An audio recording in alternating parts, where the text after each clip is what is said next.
Pinangunahan naman ng ilang Muslim leaders ang idinaraos na isang 4-day peace tour sa bansa.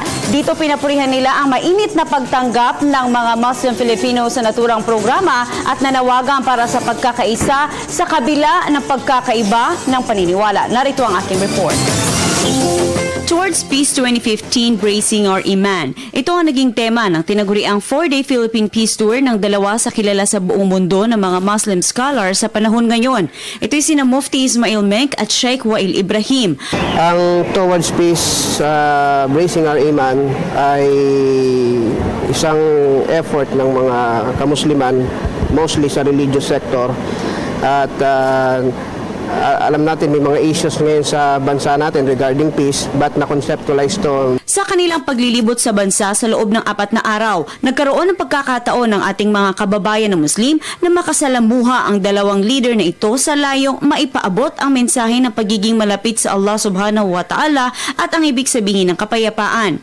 Una nilang binisita ang Cotabato City noong February 25 hanggang 26.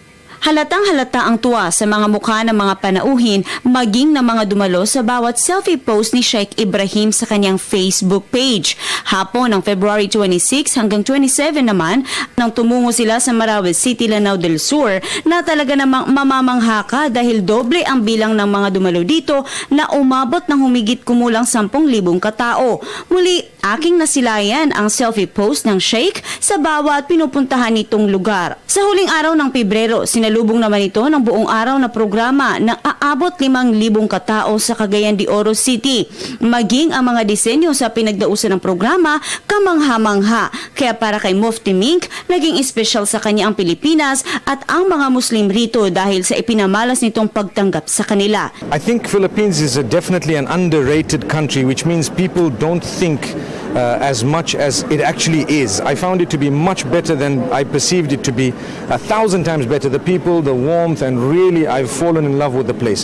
Sa maikling oras, nagbigay pa ang mufti ng kanyang mensahe patungkol sa karahasang idinudulot ng ISIS at ng kahit anumang teroristang grupo'y hindi naaayon sa Islam. I think mainstream Islam definitely believes that whatever ISIS is doing is very, very far from religion. You know, they're burning people alive, they're killing, they're destroying infrastructure. This is directly against the teachings of Muhammad ﷺ. Sila may dayuhan, ngunit hinihikayat ng mga ito na manatiling matatag, mahinahon at kumapit lamang sa Allah Subhanahu wa Ta'ala sa mga problemang kinakaharap ng kanilang mga kapatid na Muslim tulad ng pagpapasa ng BBL at sa investigasyon ng Mama Sapano encounter.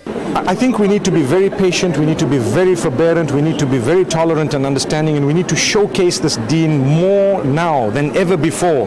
We need to live according to this faith in such a way that when people see us, they will immediately know that what's going on is actually not Islamic. At syempre, hindi ko din pinalagpas ang pagkakataon na tanungin ng mga ito kung ano ang hindi nila malilimutan sa ating bansa. The jeepney, mashallah. The overwhelming reception of the people, especially in Mindanao. Now, I've been coming to the Philippines for many times, organizing similar programs, but this one was very special because it is very timely. We are talking about peace, thing that I will never forget. I will go back to my people.